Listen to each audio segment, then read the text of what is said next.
नमस्कार, मैं अनिल कुमार श्रीवास्तव और आप देख रहे हैं दैनिक जनजागरण न्यूज।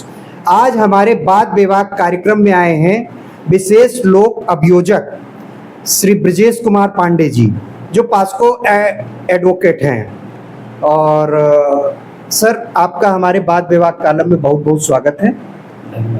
सर, सीधे सीधे चलते हैं एडवोकेट साहब के पास। और सर, आप अपने श्रीमुख से हमारे दर्शकों को बताइए अपने व्यक्तित्व के बारे में। मैं ब्रजेश कुमार पांडे हूँ और इसी जनपद लखीमपुर खीरी का ही रहने वाला हूँ।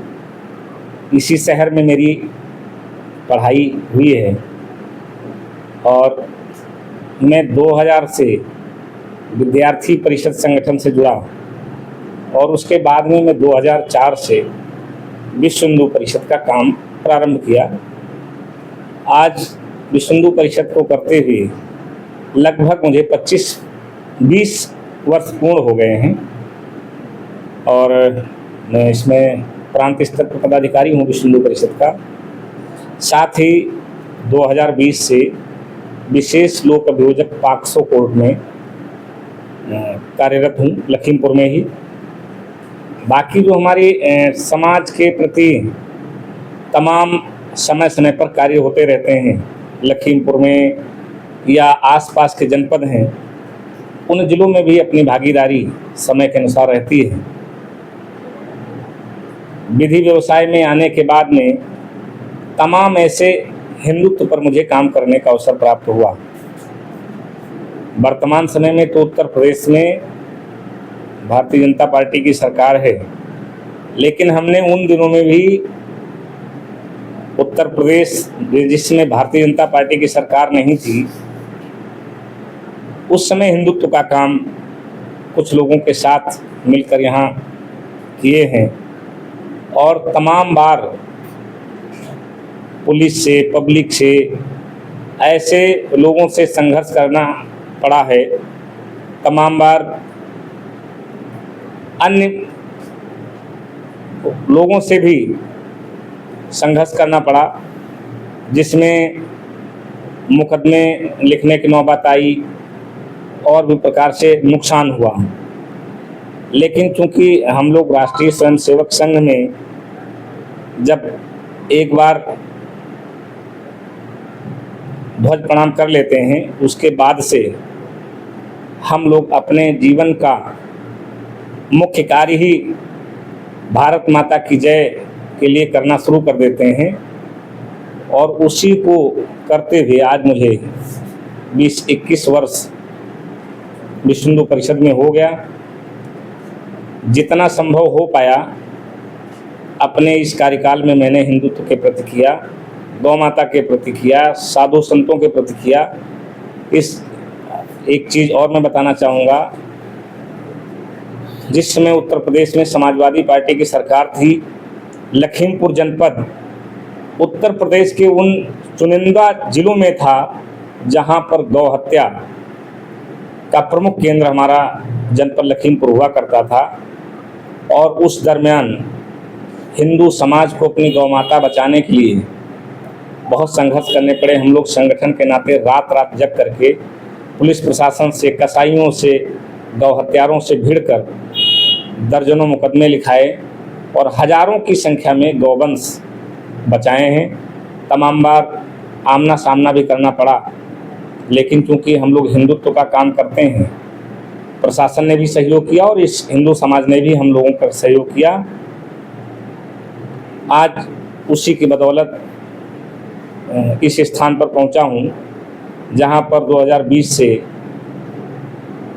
तमाम ऐसे अपराधी हैं जो नाबालिग बच्चों के साथ घृणित अपराध करते हैं, उनको सज़ा दिलाने का काम किया जा रहा है। अभी 2022 में अपने जनपद में ही थाना निघासन के अंदर 2 दलित बहनों का रेप के बाद गला घोंटकर हत्या कर दी गई थी। बड़ा चर्चित प्रकरण रहा। माननीय मुख्यमंत्री जी की जो जीरो टॉलरेंस की नीति थी, स्वयं माननीय मुख्यमंत्री जी ने उसका संज्ञान लिया और जल्द से जल्द पीड़ित परिजनों को न्याय दिलाने का भरोसा किया। लखीमपुर में ही विशेष न्यायाधीश पॉक्सो कोर्ट में ट्रायल चला और 10 माह के अंदर सभी आरोपियों को सज़ा हुई। ये अब तक का हमारे कार्यकाल में सबसे बड़ा काम अभियुक्तों को सज़ा दिलाने में रहा है। थाना क्षेत्र में 2 दलित सगी बहनों को घर से उठाकर उनको ले जाना और उनके साथ दुष्कर्म करने के बाद में उनकी हत्या कर दी गई थी, जिसकी जांच एसआईटी टीम द्वारा की गई और आरोप पत्र माननीय न्यायालय में प्रेषित किया गया। माननीय न्यायालय में ट्रायल चला और 11 तारीख को 4 दोषियों को दोषित किया गया था। आज सजा के बिंदु पर सुनवाई हुई है।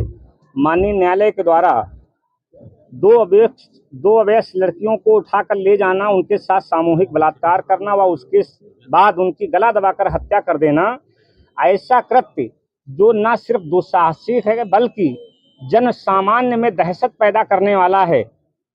हत्या करने के बाद जो मृतका हैं उनके गले में दुपट्टा डालकर उनके शवों को लटका देना यह दर्शित करता है कि दोष सिद्ध जो अपराधी हैं इन्होंने अपने आपराधिक कृत्य को छिपाने के लिए शव के साथ भी अपराध किया है।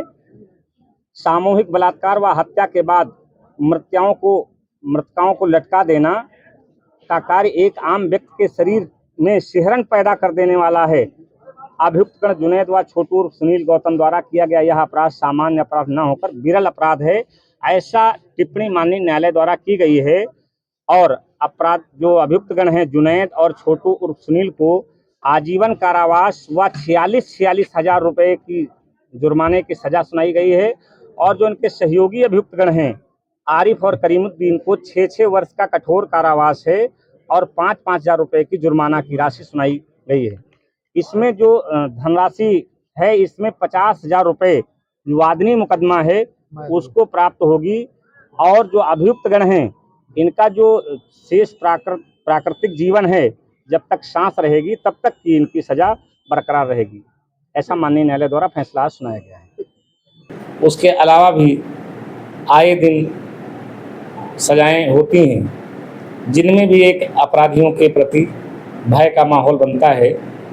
और चूंकि मैं जिस कोर्ट में हूँ पॉक्सो कोर्ट में तो 18 वर्ष से नीचे बच्चों के प्रति जो अपराध होता है उसमें मैं तो समाज के सभी गार्जियन से कहना चाहूँगा कि अगर हमारे किसी भी बच्चे के साथ कोई अभद्र व्यवहार किसी भी प्रकार का होता है तो हमको ना तो डरने की आवश्यकता है ना झिझकने की आवश्यकता है, क्योंकि उसके लिए सरकार ने सारी व्यवस्थाएं की हैं। आपकी पहचान नहीं ओपन होगी, आपको कोई धमका नहीं सकता है, आपको डरा नहीं सकता है, आपको कोई वकील नहीं करना है, आपको निःशुल्क पैरवी पूरी सरकार करती है। और जितना जल्दी हो सकता है जल्दी से जल्दी अपराधी को सजा दिलाने का काम किया जा रहा है। तो आप सुन रहे थे निघासन में दलित बहनों को किस तरीके से सर ने, और उस मामले में वो इंटरनेशनल स्तर पे सर को एक पहचान भी मिली। और सर वकालत के साथ साथ हिंदुत्व का नवजागरण भी कर रहे हैं। तो सर ये जानना चाहेंगे हिंदुत्व का नवजागरण आप शुरू से कर रहे हैं या कोई ऐसी घटना आपके जीवन में आई जिसने आपको इस तरफ मोड़ दिया? नहीं, मेरे जीवन में कोई व्यक्तिगत कोई ऐसी घटना ने मोड़ नहीं दिया। मैं तो प्रारंभ से ही छात्र जीवन से ही विद्यार्थी परिषद से जुड़ा और विद्यार्थी परिषद के बाद में धार्मिक क्षेत्र में कार्य करने का अवसर प्राप्त हुआ। और उसके बाद में फिर इतने काम आते गए धार्मिक क्षेत्र में, वो चाहे अयोध्या की 84 कोसी परिक्रमा को रोकने का प्रयास हो, चाहे जम्मू कश्मीर में तमाम बार प्रकरण आया, और भी समय समय पर लोकल तमाम घटनाएं ऐसी होती रहीं जिनके किसी भी प्रकार से उनको प्रतिकार करने के लिए अपने को विश्व हिंदू परिषद में काम करते मुझे करना पड़ा। और मैं कर भी रहा हूँ, आज भी कर रहा हूँ। और जब तक राम जी की इच्छा होगी तब तक मैं इस क्षेत्र में कार्य करता रहूँगा। मतलब छात्र जीवन से ही ज्ञानशील एकता के मंत्र के साथ विद्यार्थी परिषद से जुड़े आप, और वहीं से आपको प्रेरणा मिली और समय दर समय प्रेरणा मिलती रही। सर आप बाल अपराध के मामलों को उठाते भी हैं और उसकी वकालत भी करते हैं। तो सर बाल अपराध जो लगातार बढ़ते जा रहे हैं, इनमें हमारे युवाओं को या किशोरों को क्या आप संदेश देना चाहेंगे? दोनों पक्ष हमारे हैं, लड़की भी हमारी ही होती है और जो अपराधी होता है, अभियुक्त होता, वो भी हमारे ही परिवार से होते हैं। तो हमको जिस तरह से अपनी लड़कियों को सेफ्टी के बारे में बताते हैं कि किसी से बात मत करो, देर से मत आइए, जल्दी घर आ जाइए, या किसी से कहीं पर अनावश्यक बात ना करें, इसी प्रकार से, हाँ, इसी प्रकार से हम लोगों की एक और जिम्मेदारी है, अपने जो लड़के हैं जो अभी कुछ माइनर हैं, कुछ मेजर हो गए, उनको भी बताना है कि भाई जो समाज में लड़की है, भले दूसरे की हो सकती है, लेकिन वो भी इसी समाज की है। आज आप उसके साथ करते हो घटना, कल आपके साथ होती है, तो ये हमारा जो क्रम है ये बढ़ता चला जाएगा। तो इसलिए हमको अपने ही लड़के और लड़कियां दोनों पक्षों को समझाना है कि इस प्रकार के अपराध हमको नहीं करना है। सर, इसमें कहीं ना कहीं जो अत्याधुनिक शिक्षा है, पाश्चात्य संस्कृत का बढ़ता प्रभाव, तो सर उन विद्यालयों को क्या संदेश देना चाहेंगे? संस्कार पोषित शिक्षा या इस तरीके का कोई?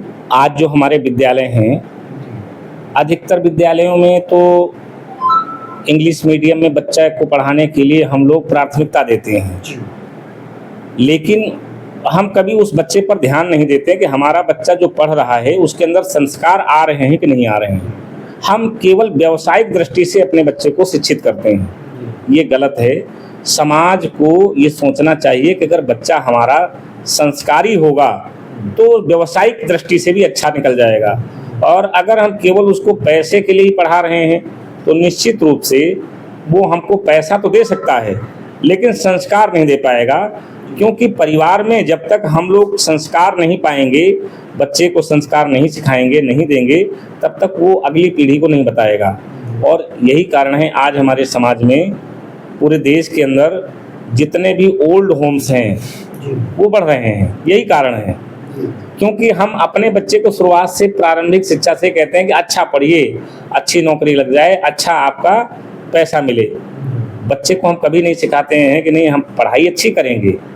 हम स्वामी विवेकानंद की प्रेरणा क्यों नहीं अपने बच्चे को देते हैं? हम भी तो, और भी हमारे तमाम महापुरुष हैं जिनकी प्रेरणा को हम अपने बच्चों को बताते हैं, तो वो लोग निश्चित रूप से बहुत ज़्यादा नहीं उस पर अमल करेंगे, लेकिन अगर हम 25% भी अपने बच्चों को उस पर अमल करा सकते हैं तो भी हमारे बच्चों में बहुत अंतर आएगा। और जो आज की स्थिति है, वर्तमान में जो करंट में तमाम घटनाएं घट रही हैं, ये घटनाएं होना बंद हो जाएंगी। ये लगातार सर इधर देख रहे हैं, सारे न्यूज़पेपर, न्यूज़ चैनल्स मर्डर्स से भरे हुए हैं। लड़कियां धड़ाधड़, भी हाल ही में 2 घटनाएं मर्डर की हुई लड़कियों की, और उस पर मीम्स भी बन रहे हैं। सोशल मीडिया पे आप देख रहे हैं ड्रम्स की और सीमेंट्स की मीम्स बन रहे हैं, जो कि दुर्भाग्यपूर्ण है इस देश के लिए।